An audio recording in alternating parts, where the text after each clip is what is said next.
ജീവനൊടുക്കിക്കോളാം. നിങ്ങളുടെ ജീവന സ്വത്തിന് അവകാശങ്ങളുണ്ട്. അതൊക്കെ നഷ്ടപ്പെടുത്തിയിട്ട് ഇനി ഒന്നും എനിക്ക് നേടാനില്ല. എനിക്ക് സംഭവിച്ച ദുരന്തത്തിന്റെ ഫലം ഞാൻ അനുഭവിച്ചു കഴിഞ്ഞു. നിങ്ങളെ പീഡിപ്പിച്ച് അതിന് സന്തോഷം കണ്ടെത്താനുള്ള മനസ്സും എനിക്കില്ല. ഇസബല ചെയ്യുന്നതൊന്നും എന്റെ അറിവോടെയല്ല. അവൾക്കും അവളുടെ അമ്മയ്ക്കും സംഭവിച്ച നഷ്ടങ്ങൾക്ക് പകരം വീട്ടാൻ ശ്രമിക്കുകയാണ് അവള്. ആ പകരം വീട്ടൽ കൊണ്ട് ഒന്നും നേടാനില്ലെന്ന് മനസ്സിലാക്കാനുള്ള പക്വതയില്ലാത്തത് കൊണ്ടുള്ള കുഴപ്പമാണ്. വിഷമിക്കണ്ട, ഇനി അവൾ നിങ്ങളെ ബുദ്ധിമുട്ടിക്കില്ല. ഞാൻ അവളോട് സംസാരിച്ചോളാം. സമാധാനമായിട്ട് വെക്കോളൂ.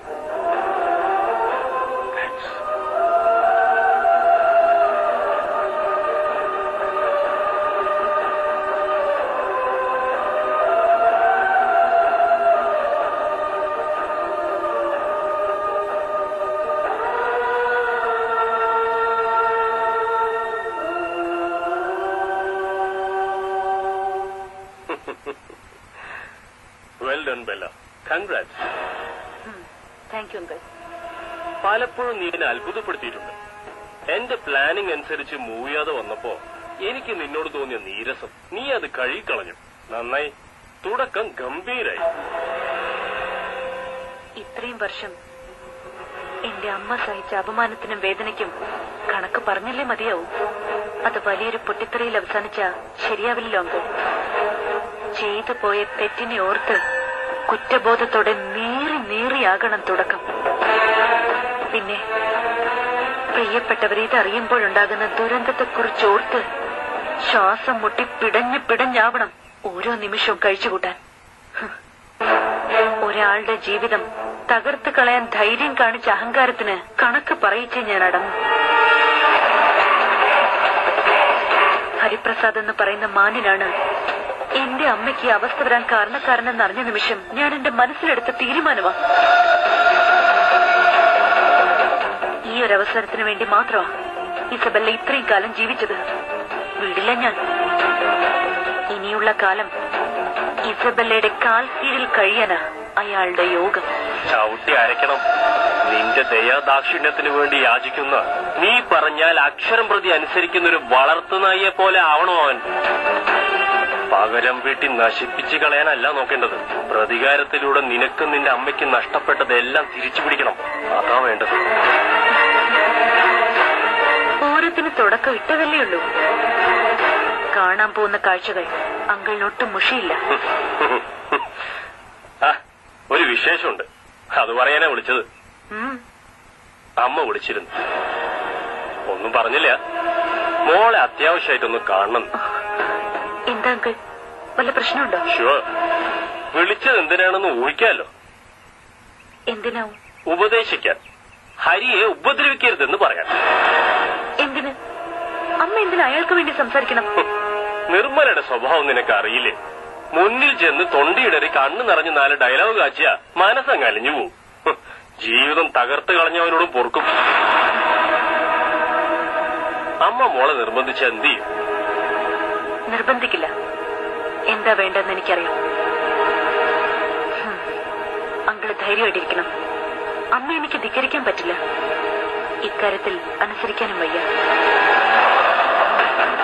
എന്തായാലും ഞാനൊന്ന് പോയി കാണട്ടെ. എന്താ പറയുന്നതെന്ന് അറിയണമല്ലോ. ഞാൻ വിളിക്കാം.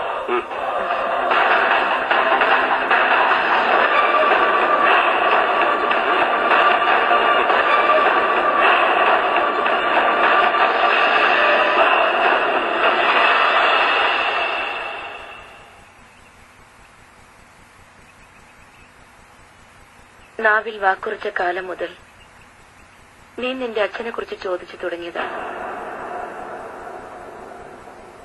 അന്നൊന്നും ഞാൻ ഈ കഥകൾ നിനക്ക് പറഞ്ഞു തരാതിരുന്നത് എന്തുകൊണ്ടാണെന്നറിയാവോ? നിനക്കതറിയാനുള്ള പക്വതയില്ലാഞ്ഞിട്ടാ.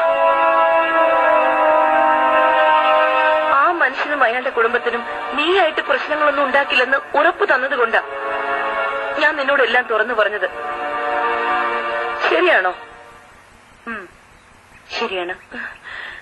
എന്നിട്ട് എന്താ നീ ചെയ്തത്? അനാഥയാണെന്ന് പറഞ്ഞ് വിശ്വസിപ്പിച്ച് നീ അയാളുടെ വീട്ടിൽ കയറി താമസിച്ചു. അവരുടെ സ്വസ്ഥത നശിപ്പിക്കാൻ അവിടെ 100 പ്രശ്നങ്ങൾ ഉണ്ടാക്കി.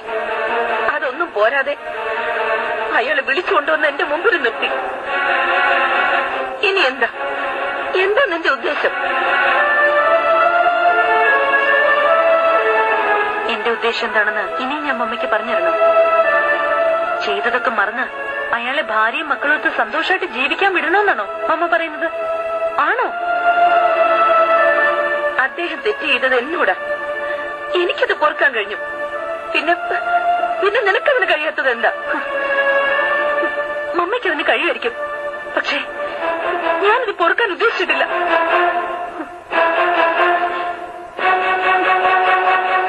അച്ഛന്റെ പേരെഴുതേണ്ട സ്ഥാനത്ത് അമ്മയുടെ പേരെഴുതുമ്പോ കണ്ടു നിൽക്കുന്നവർ തന്തയില്ലാത്ത കുട്ടിയാണോന്ന് ചോദിക്കുന്നത് കേൾക്കേണ്ട ഗതികേടിൽ ജീവിക്കുന്നവളാ ഞാൻ. ഓരോ തവണ അത് ആവർത്തിക്കേണ്ടി വരുമ്പോഴും അയാളോടുള്ള പക എനിക്ക് കൂടി വരും. മരണം വരെ എനിക്കതിൽ നിന്ന് രക്ഷപ്പെടാൻ പറ്റുമോ അമ്മ? അച്ഛന്റെ സ്ഥാനത്ത് എനിക്ക് അയാളുടെ പേര് വേണം. പരസ്യമായിട്ട് അയാൾ എന്നെ അംഗീകരിക്കണം.